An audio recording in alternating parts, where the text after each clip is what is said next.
the words 5G is coming for quite some time now. Some people still don't even know what it is, while others are really looking forward to it. I was standing in the middle, waiting for somebody to actually show me 5G working, and Samsung was the first company back at MWC 2019. I'm Jaime Rivera with Pocket Now, and these are my thoughts on the Samsung Galaxy S10 5G, sponsored by Dbrand.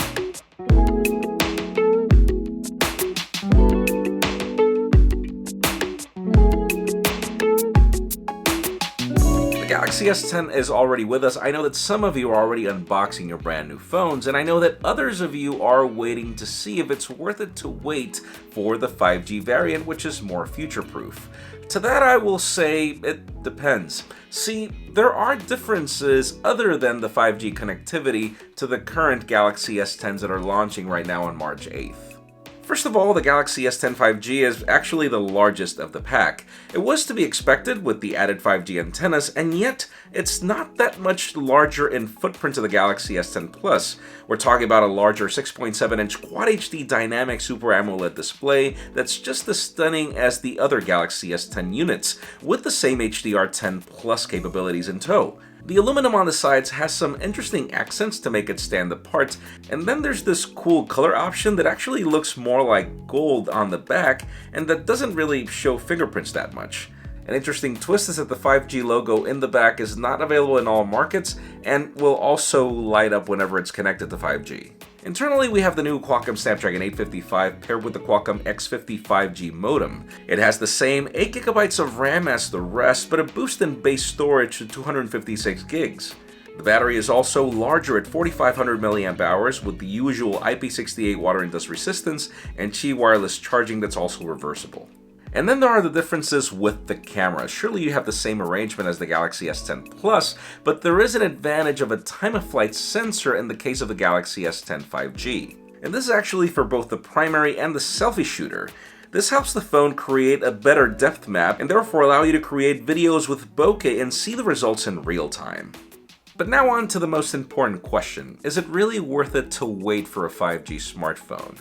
I think that Samsung's demo was probably the most complete and best that I've seen so far to portray what 5G is capable of. There was an antenna for 5G in Hall 2, and they showcased an MLB game where you had various choices of how you wanted to watch the game in real time.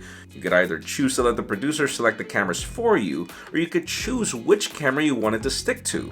But the cool part is that given the amount of bandwidth that 5G provides, you could rotate the camera around the player or the position in real time. See, this is really cool. It goes beyond just being able to watch your game live, and instead have an added value to the experience that's only capable if you have the added bandwidth, which is only possible with 5G.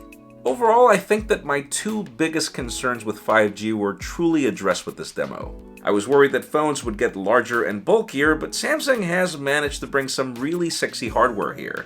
Given the bezel reduction, it actually feels like a Galaxy Note 9. And then my second concern was if 5G only brought you more speeds and that was it. It turns out that no, you don't just get more speed and less latency, but you're also getting augmented experiences that current technology doesn't provide. Sadly, I can't tell you if it's worth it to wait for the 5G variant or not. I wish we had a price tag to make decision making easier. I will tell you two things though. The first is that my experience with the Galaxy S10 Plus so far has been great. Expect our full review coming out very soon.